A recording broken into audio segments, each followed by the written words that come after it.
ভগবান শিব যা কিনা অল্পতেই খুব সন্তুষ্ট হয়ে থাকেন, অনেক বেশি উপাচারের কিন্তু দরকার হয় না। সামান্য বেলপাতা আর গঙ্গা জল দিয়েই কিন্তু ভগবান শিব শঙ্কর সন্তুষ্ট হয়ে থাকেন। তাই জন্যই তো ভগবান শিবকে বলা হয়ে থাকে ভোলানাথ। আর এই ভোলানাথের পরম কৃপা পেলে অতি অবশ্যই কিন্তু নিজের ভাগ্যকে কিন্তু দুর্দান্তভাবে চমকানো সম্ভব হবে। আর সেই ভাগ্য চমকানোর জন্য উচিত দিন বা সময় হলো মহাশিবরাত্রির দিন। আমি তো বলবো যে সকল জাতক জাতিকার সোনা ধরলেও মাটি হয়ে যাচ্ছে, অথবা যে কোনো অর্থ মুঠো করে ধরলে বালির মতো পিছলে যাচ্ছে, সেই সকল জাতক জাতিকাদের ক্ষেত্রেতে এই উপায়গুলিকে অতি অবশ্যই কিন্তু শিবরাত্রির দিনকে পালন করা উচিত। কিন্তু জীবনে যত বড়ই সমস্যা হোক না কেন, যতই অশান্তি চলুক না কেন, অশান্তিতে জীবন হয়তো এমন একটা পরিস্থিতিতে দাঁড়িয়ে আছে যার থেকে কোনোভাবেই কিন্তু মুক্তি পাওয়ার সম্ভাবনা লক্ষ্য করা যাচ্ছে না। মহাশিবরাত্রির দিনেতে এই বিশেষ উপায়গুলিকে অতি অবশ্যই আমি প্রিয় দর্শক বন্ধুগণকে অনুরোধ করব যে সঠিকভাবে পালন করবার জন্য। তাহলে আর বিশেষ কোনো কথা বাড়িয়ে কোনো লাভ নাই, মূল অনুষ্ঠানেতে আসা যায়।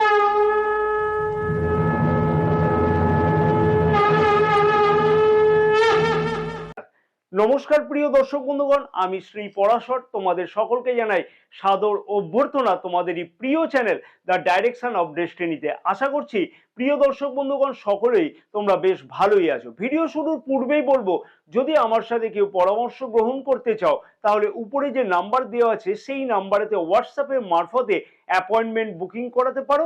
এই সার্ভিস কিন্তু পেইড সার্ভিস। আরো একটি ছোট্ট অনুরোধ আমি প্রিয় দর্শক বন্ধুগণের কাছে করব, যদি চ্যানেলটা এখনো পর্যন্ত যাদের সাবস্ক্রাইব করা নেই তাদেরকে অনুরোধ করবো যে চ্যানেলটাকে সাবস্ক্রাইব করে নেওয়ার জন্য এবং পাশে থাকা বেল আইকনটিকে প্রেস করে দিয়ে অল নোটিফিকেশনে সেট করে রাখবার জন্য। প্রথমে 2024 সালেতে মহাশিবরাত্রির দিনক্ষণ সময়টা জেনে নেওয়া উচিত। শুক্রবার 8ই মার্চ 2024 সালের রাত্রি 9:57 থেকে শনিবার 9ই মার্চ সন্ধ্যা 6:17 পর্যন্ত মহাশিবরাত্রি থাকবে। প্রথমে বলবো যে সকল জাতক জাতিকা প্রচন্ড অর্থ কষ্টতে ভুগছে, প্রচন্ড পরিমাণে অর্থ কষ্টতে ভুগছে, অর্থাৎ অনেক রকমের কিন্তু এর মানে হতে পারে। যেমন হচ্ছে অর্থ আয় হচ্ছে, কিন্তু আয় হচ্ছে, আয়ের আগেতেই ব্যয়ের পরিকল্পনা হয়ে যাচ্ছে। অর্থ আয় হচ্ছে দুর্দান্ত, কিন্তু মনে হয় সেই অর্থ অন্য কারোর জন্য বা অন্য কারোর সুবিধাভোগের জন্য কিন্তু সেই অর্থ আয় করছো। সে এই সকল জাতক জাতিকাদের উদ্দেশ্যে বলবো, মহাশিবরাত্রির দিনেতে আমি যে বিশেষ উপায়টুকুকে বলছি সেইটুকুকে যদি সঠিকভাবে পালন করা যায় তাহলে কিন্তু এই ধরনের অর্থ কষ্ট থেকে অতি অবশ্যই দূরীভূত হতে লক্ষ্য করা যাবে। প্রথমে কাঁচা গরুর দুধ নিতে হবে, সামান্য আতপ চাল এবং বিশুদ্ধ মধু দিয়ে কোনো প্রতিষ্ঠিত শিবলিঙ্গের মাথাতে ঢেলে ওম নমঃ শিবায় 28 বার জপ করে নিজের মনস্কামনা জানানো এবং টানা 108 দিন এইটি যদি করা যায় তাহলে অর্থ কষ্ট একদম গ্যারেন্টি দিয়ে বলতে পারি যে দূরীভূত হবেই। আবার যে সকল জাতক জাতিকার অর্থ কোনোভাবে আয় হচ্ছে না, আয়ের তুলনাতে ব্যয় বৃদ্ধি পাচ্ছে, অথবা অর্থের সংকুলন হতে ঠিকমতো করে লক্ষ্য করা যাচ্ছে না, অথবা আয়ের কোনো রকমের পথ লক্ষ্য করা যাচ্ছে না, তাদের ক্ষেত্রে বলবো আমি যে বিশেষ উপায়টুকুকে বলবো সেই উপায়টুকুকে কিন্তু অতি অবশ্যই পালন করা উচিত হবে।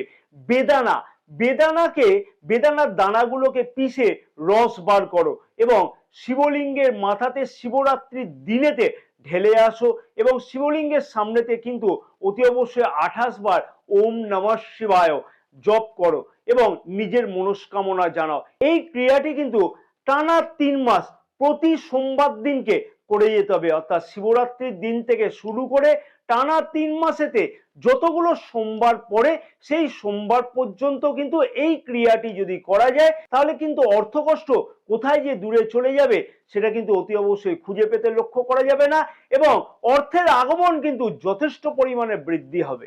এখন যে বিশেষ উপায়টিকে বলবো সেই উপায়টুকুকে অতি অবশ্যই পালন করা উচিত তাদের ক্ষেত্রে যাদের অর্থ অকারণেতে কোনো জায়গাতে ফেসে গিয়েছে। যেমন কোনো জায়গাতে তুমি হয়তো কোনো বিষয়তে অগ্রিম দিয়েছো, অথবা কাউকে টাকা ধার দিয়েছো, অথবা তুমি কোথাও কাজ করেছো সেখানে পাওনা টাকা কোনোভাবে উদ্ধার হতে লক্ষ্য করা যাচ্ছে না, তাদের ক্ষেত্রে তো বলবো এই বিশেষ উপায়টুকুকে অতি অবশ্যই পালন করা উচিত হবে। সেটি হলো, এই বিশেষ উপায়টুকু হলো, অর্থাৎ যেদিনকে শিবরাত্রি আমি সময় বললাম সেই দিনকে বা শিবরাত্রি চলাকালীন সূর্য উদয়ের পূর্বেতে, কিছু সময় পূর্বেতে কোনো প্রতিষ্ঠিত শিব মন্দিরে যাও, শিবজিকে প্রথমে দই মাখাও, তারপরে গঙ্গা জল দিয়ে শিবলিঙ্গকে স্নান করাও, তারপরে আবার বিশুদ্ধ ঘি দিয়ে প্রলেপ করো, তারপরে কাঁচা গরুর দুধ দিয়ে শিবলিঙ্গকে স্নান করাও, তারপরে আখের গুড়, যে আখের গুড় আছে সেই আখের গুড় মাখিয়ে রেখে নিজের মনস্কামনা জানাও এবং সাথে 28 বার ওম নমঃ শিবায় এক জপ করো। তাতে কিন্তু বিশেষ ফল তোমরা লক্ষ্য করতে পারবে। এই ক্রিয়াটি কিন্তু অতি অবশ্যই পরপর টানা 11টি সোমবার করতে হবে। তাতে কিন্তু 11টি সোমবার যদি করা যায়, এই 11টি সোমবারের মধ্যেতে হয় অর্থের আগমন হবে, অথবা যে অর্থ আটকানো আছে বা পাওনা আছে সেই অর্থ আদায়ে কোনো না কোনো পথ কিন্তু অতি অবশ্যই লক্ষ্য করা সম্ভব হবে। অর্থের বিষয়তে আরো একটি সমস্যা কিন্তু প্রচন্ডভাবে লক্ষ্য করতে পারা যায়, বিশেষ করে বলবো বেশ কিছু জাতক জাতিকাদের ক্ষেত্রেতে। এমন কিছু জাতক জাতিকা আছে যাদের অর্থ আয় হলো, তার কোনো নিয়মানুবর্তিতা নাই, অর্থাৎ অর্থ কিন্তু কোনো সময়তে আয় খুব দুর্দান্ত হচ্ছে, আবার কোনো সময়তে দীর্ঘ সময় কিন্তু আয় কোনোভাবে হচ্ছে না। আবার অনেক ক্ষেত্রে দেখা যায় যে একাধিকবার কিন্তু কাজের পরিবর্তনের ফলেতে অর্থের আমদানি অতি অবশ্যই হচ্ছে না। তার ফলেতে কিন্তু এই সমস্যা দূর করবার জন্য আমি যে বিশেষ উপায়টুকুকে বলবো, সেই উপায়টুকুকে যদি পালন করা যায় তাহলে অতি অবশ্যই কিন্তু এই ধরনের সমস্যা থেকে মুক্তি পাওয়া সম্ভব।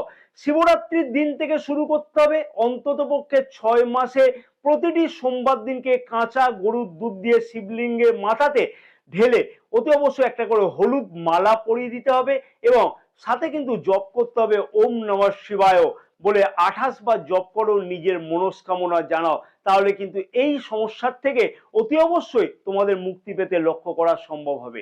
আবার যে সকল জাতক জাতিকার বিবাহ হচ্ছে না, তাদের ক্ষেত্রে শিবরাত্রির দিনকে এই বিশেষ উপায়টুকুকে যদি পালন করা যায় সঠিকভাবে, তাহলে কিন্তু অতি অবশ্যই বিবাহ যথাশীঘ্র সম্ভব কিন্তু সম্পূর্ণ হবে। এবং যতদিন না বিবাহ হচ্ছে ততদিন পর্যন্ত এই নিয়মটিকে অতি অবশ্যই পালন করাটা উচিত হবে।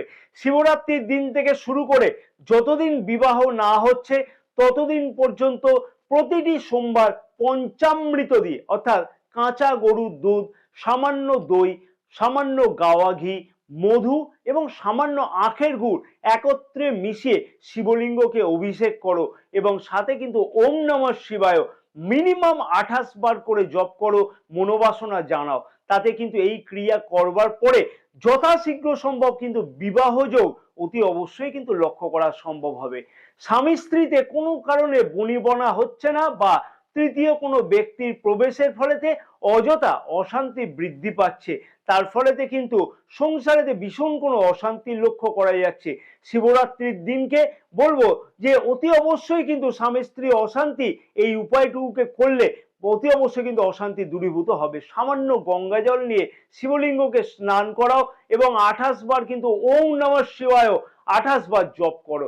28 বার জপ করে কোনো রলি সুতো যেগুলো পাওয়া যায় সেই রলি সুতো শিবলিঙ্গকে জড়িয়ে মা দুর্গার নাম করতে করতে নিজের মনস্কামনা জানাও। তাহলে কিন্তু অতি অবশ্যই স্বামী স্ত্রীর মধ্যে অশান্তি দূরীভূত হতে লক্ষ্য করা সম্ভব হবে।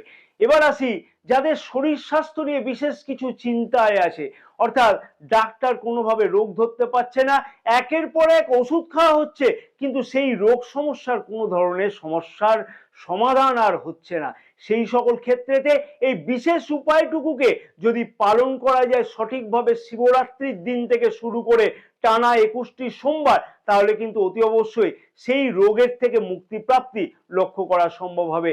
আখের রস দিয়ে শিবলিঙ্গকে অভিষেক করো এবং ওম নমঃ শিবায় 28 বার করে জপ করো, নিজের মনস্কামনা জানাও। তাতে কিন্তু অতি অবশ্যই দেখবে তোমার যে রোগ সম্পর্কে বিশেষ কোনো চিন্তায় আছো সেই রোগের সুস্থতা কোনো না কোনো কারণ লক্ষ্য করা যাবে এবং ওষুধপত্র যে কাজ করছিল না শরীরেতে সেই ওষুধপত্র ঠিকঠাক করে কাজে লাগবে। এখন যে বিশেষ উপায়টুকুকে বলবো আমি, সেই উপায়টুকুকে বলবো যে সকল জাতক জাতিকা অযথা কোনো বেআইনি কাজের সাথে ফেঁসে গিয়েছে, অথবা কেউ ফাঁসিয়ে দিয়েছে, বা কোনো পৈতৃক সম্পত্তি নিয়ে অযথা কোনো বিবাদ বা অশান্তি সৃষ্টি হয়েছে, লোকে কোনো শত্রুতা সৃষ্টি করেছে, অথবা কোনো ধরনের আইনি সমস্যা যার ফলেতে কিন্তু কাজকর্ম একদম লাটে উঠে গিয়েছে, তাদের ক্ষেত্রেতে বলবো যে বিশেষ উপায়টুকুকে পালন করলে কিন্তু অতি অবশ্যই তার থেকে মুক্তি পেতে লক্ষ্য করা যাবে। অন্তত পক্ষে কিন্তু শিবরাত্রির দিন থেকে শুরু করে 11টি সোমবার কিন্তু এই উপায়টুকুকে পালন করলে শিবের কিন্তু পরম কৃপা পেতে লক্ষ্য করা সম্ভব হবে। সর্ষের তেল নাও এবং সেই সর্ষের তেল শিবলিঙ্গতে ঢেলে তা তোমার মনস্কামনা জানাও এবং 28 বার ওম নমঃ শিবায় জপ করো। নিজের মনস্কামনা সঠিকভাবে যদি জানাতে পারো, তাহলে শিবের কৃপা কিন্তু অতি অবশ্যই সারাটি বছর তোমার উপরে থাকবে এবং যে সকল আইনি সমস্যাগুলো চলছে তার থেকেও কিন্তু মুক্তি পেতে লক্ষ্য করা যাবে। এই সমস্যাগুলি ছাড়াও যদি এমন কোনো সমস্যা থাকে আমি এখানে যেগুলো বলিনি, অথচ সেই ধরনের সমস্যা কারোর মধ্যে লক্ষ্য করা যাচ্ছে, তাদের ক্ষেত্রে আমি বিশেষ একটি উপায় বলবো, যেটা হচ্ছে শিবরাত্রির দিনেতেই করাটা উচিত হবে। সেই সমস্যার থেকে কিন্তু অতি অবশ্যই মুক্তি পাবে এবং শিব শঙ্করের পরম কৃপা কিন্তু তোমার উপরেতে থাকতে লক্ষ্য করা সম্ভব হবে। প্রথমে পঞ্চামৃত নাও, পঞ্চামৃত দিয়ে কিন্তু শিবজিকে অভিষেক করো। পঞ্চামৃত কি না, দুধ, দই, ঘি, মধু এবং সামান্য আখের গুড়। দুধ কিন্তু অতি অবশ্যই গরুর দুধ এবং গাওয়া ঘি কিন্তু হওয়া দরকার।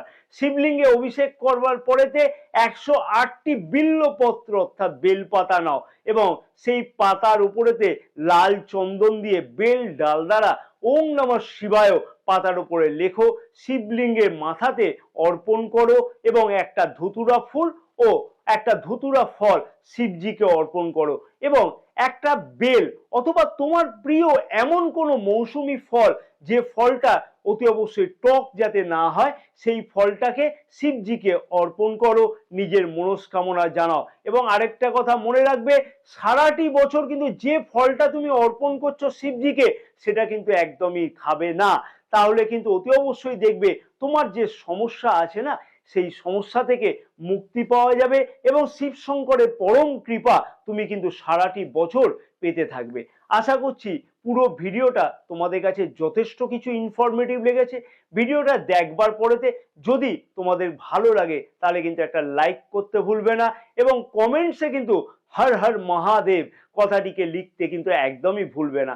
ভিডিওটিকে ব্যাপক পরিমাণে শেয়ার করবার জন্য তোমাদের সকলের কাছে অনুরোধ রইল। তারাও যাতে তাদের নিজেদের জীবন থেকে যা যা সমস্যা আছে, সেই সমস্যা থেকে শিবরাত্রির দিন থেকে অতি অবশ্যই মুক্তি পাওয়ার কোনো না কোনো পথ অবলম্বন করতে পারবে।